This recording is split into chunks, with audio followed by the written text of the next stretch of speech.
धूर्त राजकुमारी पार्ट 2। मेरी कहानी को लाइक कीजिए और चैनल को सब्सक्राइब कीजिए। मेरा नाम सागर कुमार है। इन शब्दों के साथ उसने अपनी कहानी यूँ सुनाई। हमारे दरबार में जहर का एक विशेषज्ञ है। हमारे देश में सांप के डसने से अनेक लोगों की मृत्यु हुआ करती थी, इसलिए मेरे पिता ने उसको दरबार में रख लिया। उसने एक बार मुझे एक जड़ी बूटी दिखाकर बताया कि उसके फलों को भोजन के साथ चबाने से कोई भी व्यक्ति 2 दिन तक लाश जैसे निश्चल पड़ा रहेगा। अचानक मुझे रानी के उद्यानवन में वह पौधा दिखाई दिया। उसका एक फल तोड़कर इतवार के सुबह खाने के साथ खा लिया। हाँ, यह बताओ, आज कौन सा वार है? शायद आज सोमवार है, रामपाल ने उत्तर दिया। फिर क्या, समझ लो कि मेरे प्राण लौट आए हैं। दोस्त, अब तुम अपनी कहानी सुनाओ, सागर कुमार ने पूछा। रामपाल ने अपना वृत्तांत संक्षेप में सुनाया।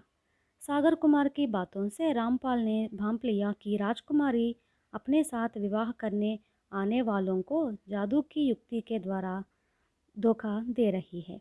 रामपाल का एक मित्र जादू की विद्या में प्रवीण था। उससे रामपाल ने जादू की कई सरल विद्याएं सीख ली थी, इसलिए उसने राजकुमारी के द्वारा प्रयोग की गई युक्ति को समझ लिया और उसी जादू के द्वारा राजकुमारी को हराना चाहा। रामपाल ने अपना विचार बताया।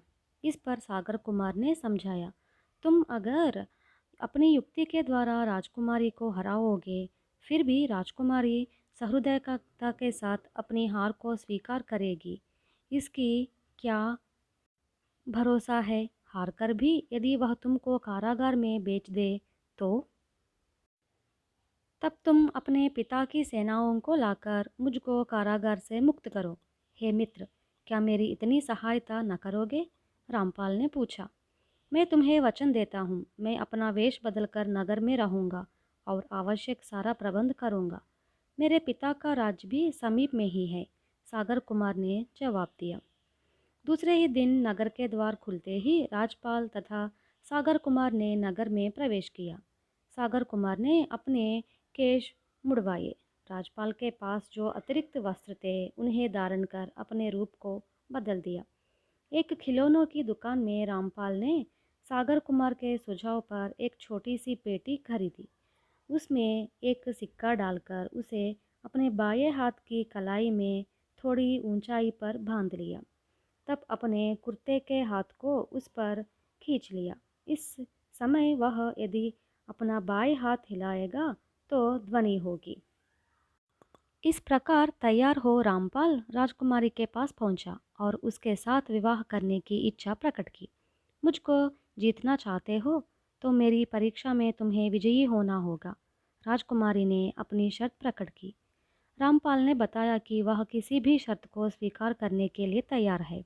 राजकुमारी ने उसको पुनः सचेत किया कि उसके हार जाने पर गुलाम बनकर रहना होगा। कृपया आप मुझे अपने मंदिर में ले जाइए। मैं भगवान के समक्ष यह शपथ करूँगा कि यदि मैं हार जाऊँगा तो आपका गुलाम बनकर रहूँगा, मगर साथ ही आप यह शपथ कीजिए कि यदि आप हार जाएंगी तो मेरी पत्नी बन जाएंगी, राजपाल ने निवेदन किया। राजकुमारी के मन में यह संदेह कदापि न था कि वह हार जाएगी, इसलिए उसने शर्त को मान लिया और रामपाल को मंदिर में ले गई। पुजारी के समक्ष दोनों ने शपथ की। परीक्षा भी मंदिर में ही हुई।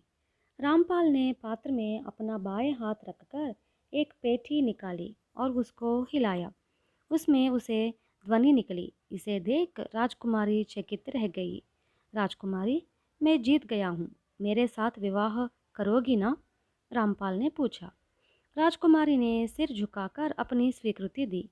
इस पर रामपाल ने अपने दाएं हाथ से पात्रों में से दोनों पेटियां निकालकर हिलाई। उनमें से किसी में से ध्वनि न निकली। वास्तव में दोनों खाली थी। उसने राजकुमारी के बाएं हाथ के ऊपर के कुर्ते को ऊपर मोड़ दिया।